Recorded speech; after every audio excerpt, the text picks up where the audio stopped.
কেন কিসের কার জন্য বিরোধিতা করছেন?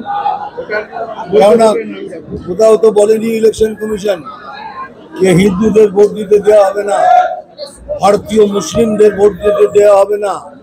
তাহলে কার বিরুদ্ধে কিসের জন্য নামছেন? অভারতীয়দের জন্য লড়ার জন্য? তার মানে যারা ভারতীয় নয় তাদের জন্য লড়াই।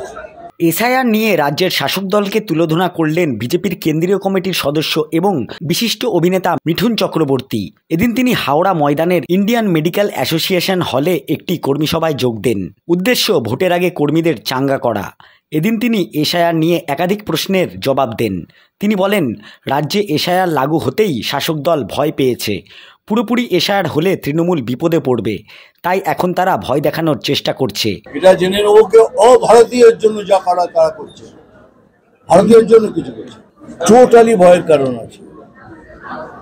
মানে এসআইআর যদি কমপ্লিট হয়ে যায়, নিজেরাই দেখে নেবেন কত ভূত আছে, কত ডুপ্লিকেট আছে, কত সবাই স্বর্গ থেকে ভোট দিয়ে যাচ্ছে, সব জেনে যাবে। কেন কিসের কার জন্য বিরোধিতা করছেন? কেননা কোথাও তো বলেনি ইলেকশন কমিশন যে হিন্দুদের ভোট দিতে দেওয়া হবে না, ভারতীয় মুসলিমদের ভোট দিতে দেওয়া হবে না। তাহলে কার বিরুদ্ধে কিসের জন্য নামছেন? অভারতীয়দের জন্য লড়ার জন্য? তার মানে যারা ভারতীয় নয় তাদের জন্য লড়াই।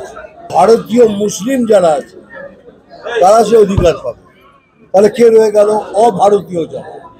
তাহলে অভারতীয়দের জন্য যদি পথে নামে আপনাদের মানে ভয় দেখানো ছাড়া আর তো কিছু নেই। কেন কোথায় সবকিছু তো ক্লিয়ার। কোথাও যদি আপনার ন্যায্য ভোটারের এগেনস্টে যদি কিছু করে, এসআইআর যদি করে, আমাদের রয়েছে, আমি তো ওপেনলি বললাম, আমাকে ডাকুন, আমি আপনার জন্য লড়ব। সম্প্রতি এশায়ার আবহে রাজ্যে আত্মহত্যার ঘটনা নিয়ে তিনি সরাসরি রাজ্যের শাসক দলকে দায়ী করেছেন। তিনি বলেন, এমন একটি ভয়ের পরিবেশ তৈরি করা হচ্ছে যাতে মানুষ মারা যাচ্ছে। যারা মারা গেছেন তাদের আত্মার শান্তি কামনা করি। তৃণমূল এশায়ার নিয়ে মানুষকে ভুল বোঝাচ্ছে। আমি এটাই বলবো যে যারা মারা গেছেন তাদের প্রতি আমার শ্রদ্ধা, যেন স্বর্গে বাস করেন। কিন্তু আমি জানতে চাই কেন? তার মানে কি কেউ না কেউ ভয় সৃষ্টি করছে? তো এসআইআর তো ভয় সৃষ্টি করেনি, কেউ না কেউ তো ভয় সৃষ্টি করছে, যার জন্য এটা হচ্ছে। এমন ভয় দেখাচ্ছেন সে মরেই যাচ্ছে। কেন? এসআইআর কমিশন তো কোথাও বলেনি যে আমি তোমাদের তাড়িয়ে দেবো বা তোমরা ভোট দিতে পারবে না। কারা ভোট দিতে পারবে? আবার বলছি, অভারতীয় যারা। সে যদি অভারতীয় হয় আমার কিছু বলার নেই। আমি খালি ভারতীয়দের পক্ষে কথা বলতে।